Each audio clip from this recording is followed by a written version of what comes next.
Lecture du 38e livret des livrets thématiques de l'Avenir en commun version 2022, Garantir les droits des enfants.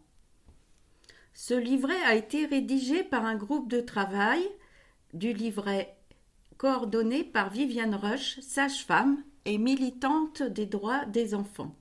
Il complète donc l'Avenir en commun, édité aux éditions Le Seuil en 2021, et complète aussi les livrets thématiques et les plans du programme de l'Union populaire et de son candidat Jean-Luc Mélenchon.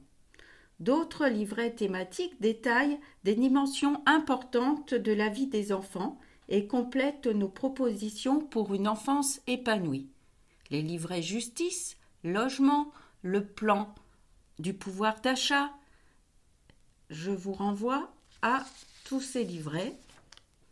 Notre exposé va se faire en 3 chapitres. Tout d'abord, notre constat. Le gouvernement a totalement négligé la question de l'enfance. Puis, deuxième chapitre, notre projet.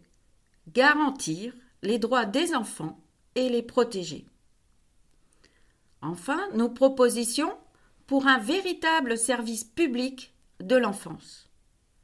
Afin de répondre à l'urgence sociale, assumer pleinement nos responsabilités envers les enfants confiés à l'aide sociale à l'enfance, protéger les enfants contre toute violence, une naissance digne, donner plus de moyens à la petite enfance, aussi pour une justice adaptée aux enfants, et garantir des conditions de travail décentes pour les professionnels.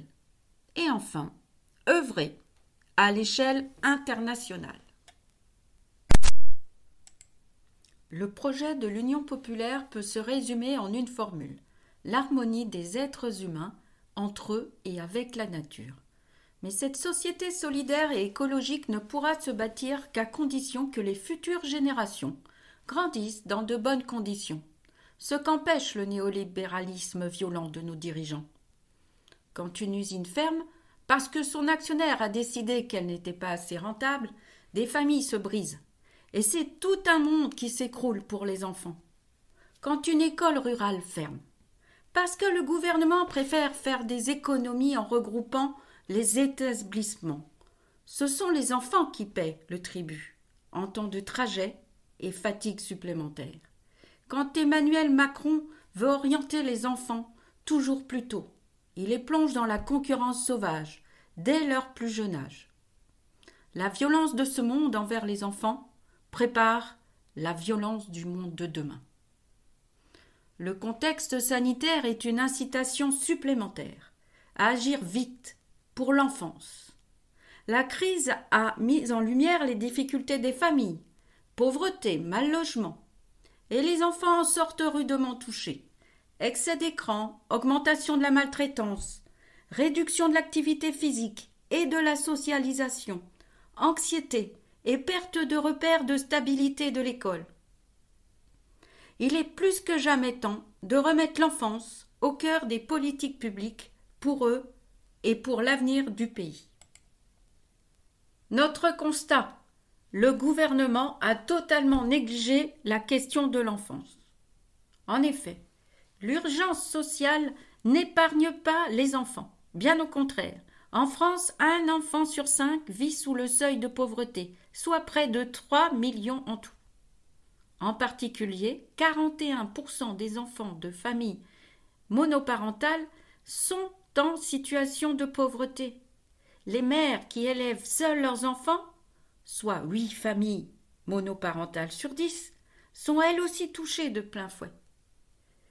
Plus de 8000 enfants habitent dans un bidonville, rien que dans l'Hexagone, d'après l'UNICEF. On estime à près de 20 000 le nombre d'enfants sans hébergement pérenne en Île-de-France. Des élèves essaient tant bien que mal de faire leurs devoirs sous un pont, dans le métro, dans une voiture. Des mères sortent de maternité sans solution de logement avec leur nouveau-né. Pour les familles à la rue, outre la détresse de voir leurs enfants avoir faim, froid et être privés des commodités d'hygiène, les parents craignent le placement de leurs enfants.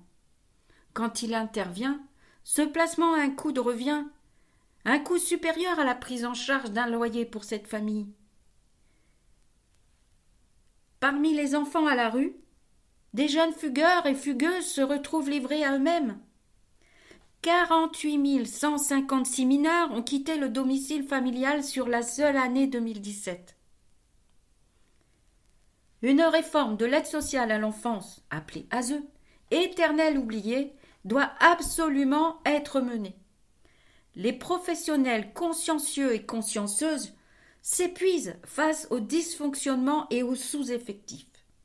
L'ASE étant décentralisée, les priorités budgétaires sont variables en fonction des politiques départementales.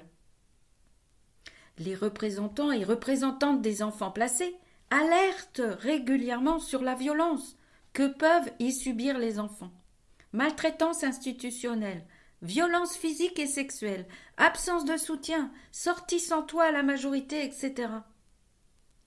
Les enfants sont parfois placés à l'hôtel, où ils sont mal encadrés et isolés. La sortie de l'aide sociale à l'enfance n'est pas mieux gérée. Dans l'indifférence des dirigeants et des dirigeantes, 40% des sans-domicile fixe de moins de 25 ans sont passés par l'ASE. Enfin, les enfants pris en charge par l'ASE peuvent avoir des difficultés à entretenir une relation de confiance avec une ou plusieurs figures d'attachement. Il est essentiel de permettre à chaque enfant de nouer des relations avec les adultes qui assurent son suivi et prennent soin de lui. Il faut remettre l'intérêt de l'enfant au centre de l'ASE. La détérioration du service public est aussi criante pour les naissances, qui se font aujourd'hui trop souvent dans des conditions dégradées. En 20 ans, la moitié des maternités ont fermé. En France, et le nombre de femmes vivant à plus de 45 minutes d'une maternité a doublé. Certaines accouchent sur le trajet. Des parents sont séparés de leur enfant prématuré, par manque de lits accompagnants. Des femmes n'ont pas accès à la péridurale.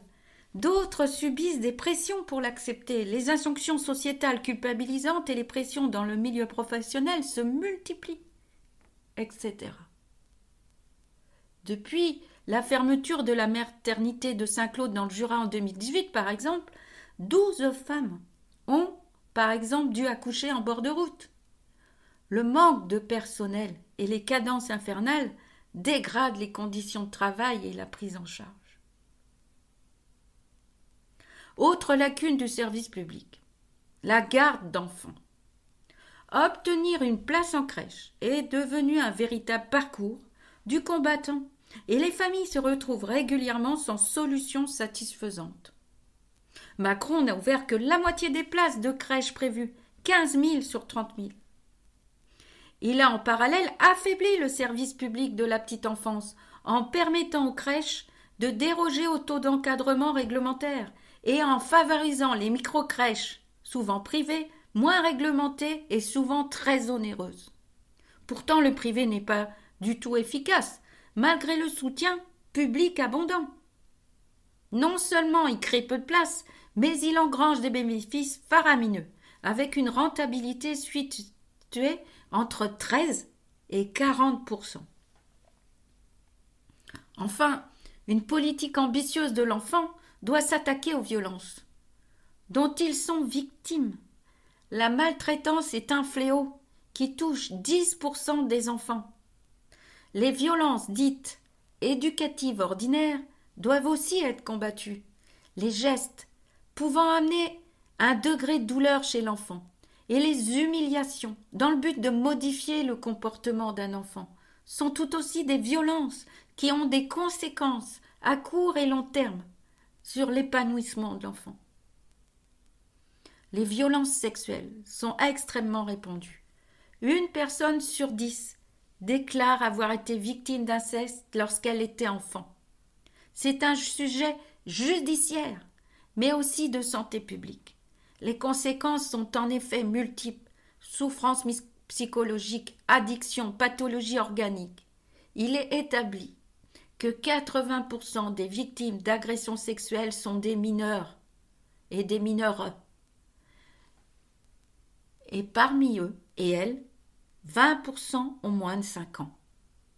La maltraitance physique et psychologique peut durablement atteindre l'estime de soi et entraver l'émancipation de l'enfant. Pourtant, la parole des enfants est massivement décrédibilisée.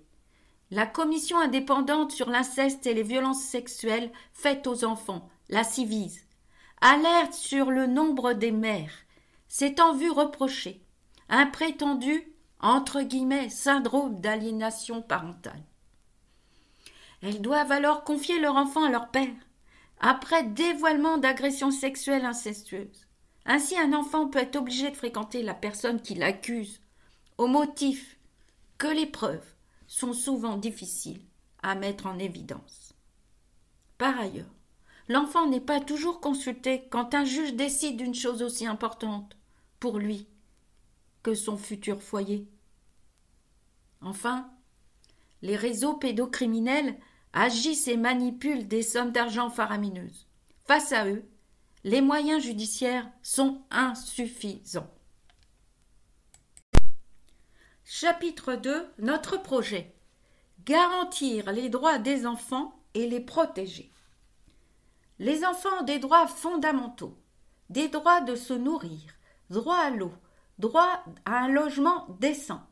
La France, bien que signataire de la Convention internationale des droits de l'enfant, n'en respecte pas plusieurs articles. Leur santé, dans ses dimensions environnementales et psychologiques, doit être garantie. Notre projet est de concrétiser ces droits pour tous les enfants. Pour y parvenir et leur permettre de se construire dans l'affection et s'épanouir, nous mettrons les moyens nécessaires au bon fonctionnement d'un véritable service public de l'enfance. Cela implique de redonner les moyens humains à l'ensemble des structures qui prennent en charge les jeunes enfants, en rouvrant des maternités, en planifiant l'ouverture massive de places en crèche, en redonnant la priorité aux services de l'aide sociale à l'enfance et de la protection maternelle et infantile. Nous revaloriserons également les métiers du soin et de la garde d'enfants, les assistantes maternelles, les puéricultrices, les sages-femmes, etc., en matière de salaire et aussi d'horaire de travail. Enfin, nous ferons de la protection des enfants contre toutes les formes de violence une priorité. Les luttes contre les agressions sexuelles et contre les violences intrafamiliales nécessitent des moyens et les formations nécessaires dans les services de la police, de la justice, mais également auprès de toutes les professionnels de l'enfance. Alors, 3e chapitre, nos propositions pour un véritable service public de l'enfance. Grand 1, répondre à l'urgence sociale. Assurer une alimentation saine pour tous les enfants. Mettre en place la gratuité des cantines scolaires. Passer à une alimentation 100% biologique et locale dans les cantines. Encadrer strictement les produits ultra transformés et fixer des normes en matière de sel, sucre, interdire les publicités de malbouffe à destination des enfants. Interdire la publicité alimentaire sur tous les supports, radiophoniques, audiovisuels, électroniques, à destination des enfants et adolescents. Créer une heure hebdomadaire d'éducation à la nutrition de la maternelle au collège. Concrétiser le droit à l'eau et à l'hygiène pour tous les enfants. Rendre effectif le droit à l'eau et à l'assainissement par la gratuité des mètres cubes indispensables à la vie digne. Mailler le territoire de fontaines à eau, de douches et sanitaires publics et gratuits. Pour protéger la santé des enfants, tenir un registre national des cancers pédiatriques et un cancer de malformation anténatale, avec des épidémiologistes travaillant sur les facteurs environnementaux. Et aussi instaurer le 100% Sécu. Tous les soins prescrits seront remboursés intégralement par l'assurance maladie. Pour donner accès au sport et à la culture, créer une association sportive dans tous les établissements scolaires, du premier degré, pour rendre gratuite et accessible la pratique d'une activité physique encadrée par des professionnels. Et aussi soutenir la création et l'appropriation par tous et toutes des œuvres et pratiques culturelles en revalorisant l'éducation artistique à l'école. Deuxième grand objectif, assumer pleinement nos responsabilités envers les enfants confiés à l'aide sociale à l'enfance. L'État doit pleinement assumer ses responsabilités envers les enfants, non seulement en les protégeant de toute violence, y compris institutionnelle, mais aussi en leur permettant de s'épanouir.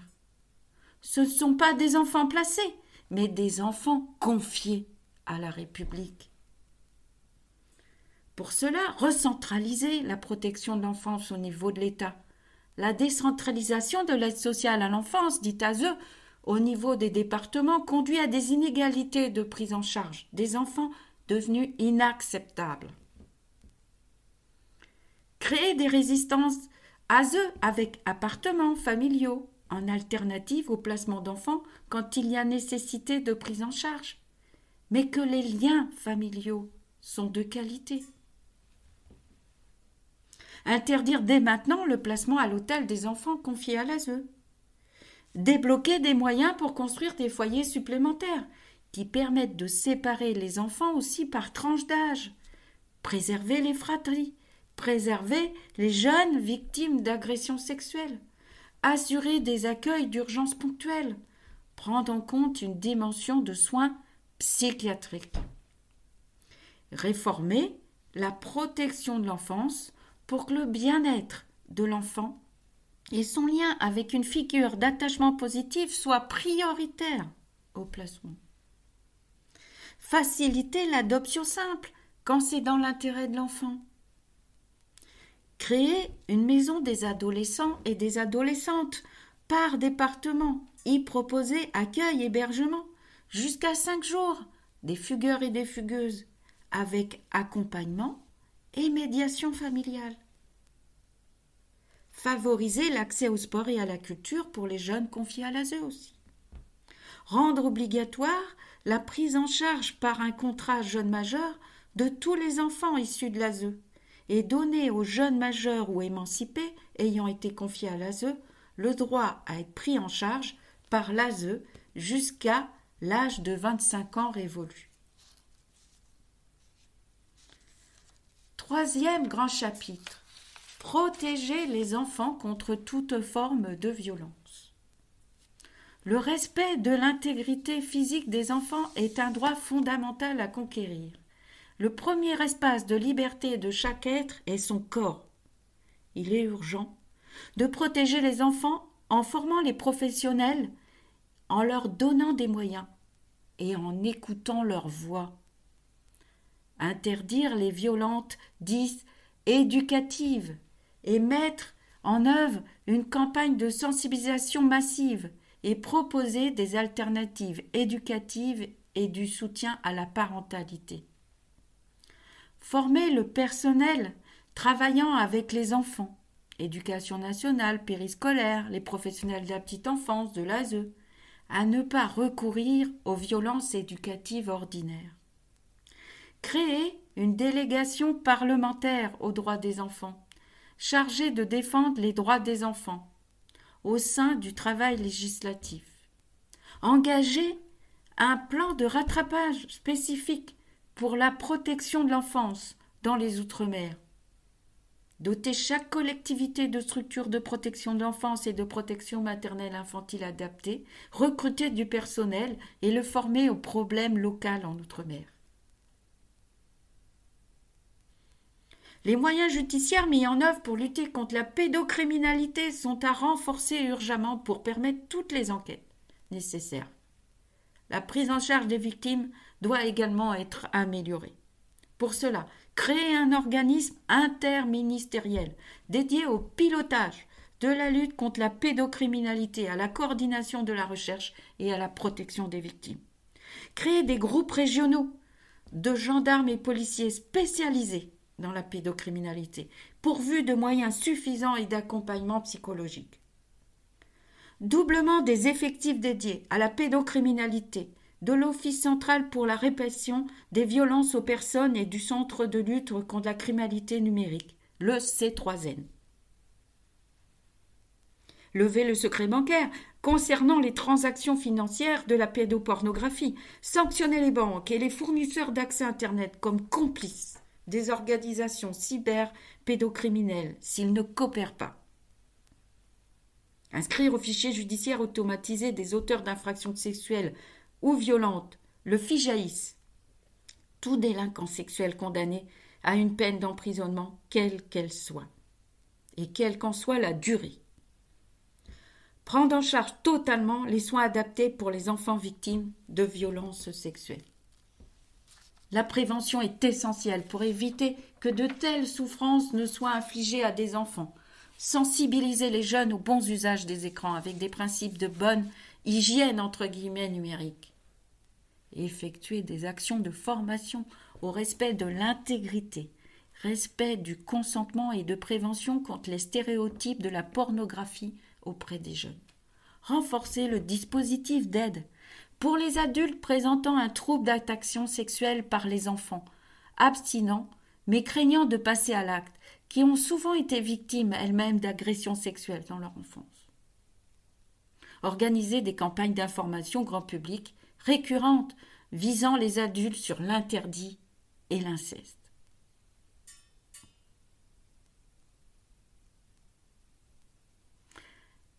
Quatrième grande axe de nos propositions, une naissance digne. Des décennies d'économies de bout de chandelle ont dégradé les conditions de prise en charge des naissances. Nous tisserons une vraie solidarité autour de la naissance et de l'accueil d'un enfant. Dès le projet parental, déployer un soutien à la parentalité et des mesures de prévention, dépression du postpartum, d'accidents domestiques, de violences, etc. Réouvrir des maternités de proximité avec des effectifs suffisants de professionnels pour chaque personne et un service disponible à moins de 30 minutes. Intégrer l'accouchement accompagné à domicile dans l'offre de soins. Lutter contre les violences obstétricales qui concernent en fait aussi les bébés. Installer des filières de circuits courts de matériel de puériculture de seconde main. Recycler les vêtements, les objets de puériculture. Inciter les hôpitaux à utiliser les couches lavables et fournir des couches lavables gratuites aux familles qui acceptent. Créer des lits pour les membres de la famille accompagnant l'enfant en pédiatrie lors des hospitalisations. Créer des unités de psychiatrie aussi, mère-bébé. Cinquième partie de nos propositions, donner plus de moyens à la petite enfance. Un bébé a des besoins particuliers qui nécessitent un environnement respectant son développement psychomoteur, affectif et culturel. La stabilité nécessaire à l'enfant se construit dans sa famille. Pour cela, établir un congé parental de 4 mois pour les 2 parents. Ouvrir différentes modalités de congé parentalité selon le choix des familles, dont le congé longue durée avec revalorisation de l'allocation de congé parental dès le premier enfant, la réduction du temps de travail, 1 semaine sur 2, etc.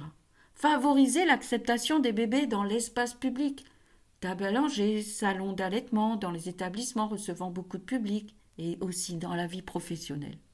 Encourager les collectivités à réadapter la ville aux enfants, urbanisation, lieux culturels, sécurité aux abords des écoles, pistes cyclables.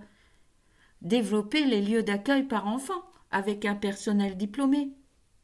Remettre des moyens en pédopsychiatrie, secteur dévasté par les politiques d'austérité.